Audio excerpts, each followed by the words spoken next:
নমস্কার বন্ধুরা, medicine N চ্যানেলে জানাই আপনাদেরকে স্বাগতম। বন্ধুরা, আজ প্রিক্সেন D75 mg /20 mg ক্যাপসুলের কাজ এবং পার্শ্ব প্রতিক্রিয়া নিয়ে বিস্তারিত আলোচনা করব। তাই ভিডিওটি শেষ অবধি অবশ্যই দেখবেন এবং চ্যানেলে নতুন হয়ে থাকলে চ্যানেলটিকে সাবস্ক্রাইব করে নেবেন, যাতে ওষুধ সম্পর্কে সঠিক তথ্য সবার আগে আপনারা পেয়ে যান। প্রিক্সেন D ক্যাপসুল এটি তৈরি করেছে অজন্তা ফার্মা লিমিটেড। এটি যে উপাদান দিয়ে তৈরি করা হয়েছে তা হলো প্রেগাবালিন 75 মিলিগ্রাম এবং ডুলোক্সেটিন 20 মিলিগ্রাম। এটি একটি স্ট্রিপে 10টি ক্যাপসুল থাকে।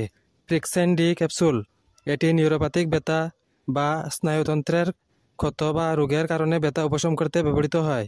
নিউরোপ্যাথিক ব্যথার লক্ষণগুলি হলো হাতে পায়ে কোনো আপাত কারণ ছাড়াই ব্যথা, জ্বলন্ত ভাব, ছুরিকাঘাত বা বৈদ্যুতিক শকের মতো ব্যথা, ঝাঁকুনি এবং অসাড়তা। এইসব অনুভূতির প্রতিকার করতে চিকিৎসক এই ওষুধ সেবন করার পরামর্শ দিয়ে থাকেন। এই ওষুধ সেবন করার নিয়ম হচ্ছে প্রতিদিন রাত্রে একটি ক্যাপসুল খাওয়ার পর খেতে হবে। এই ওষুধ গর্ভবতী মহিলা এবং স্তন্যপান করান মহিলারা সেবন করার আগে অবশ্যই চিকিৎসকের পরামর্শ নেবেন। এই ওষুধ সেবনে সাধারণ কিছু পার্শ্ব প্রতিক্রিয়া দেখাইতে পারে। তা হলো বমির ভাব, কোষ্ঠকাঠিন্য, ঘুম ঘুম ভাব, মাথা ঘোরা এবং ক্লান্তি। যদি এরকম সমস্যা দেখা দেয় তাহলে ওষুধ সেবন বন্ধ করে অবশ্যই চিকিৎসকের পরামর্শ নেবেন। বন্ধুরা, ভিডিও ভালো লেগে থাকলে লাইক, কমেন্ট, শেয়ার অবশ্যই করবেন। ধন্যবাদ।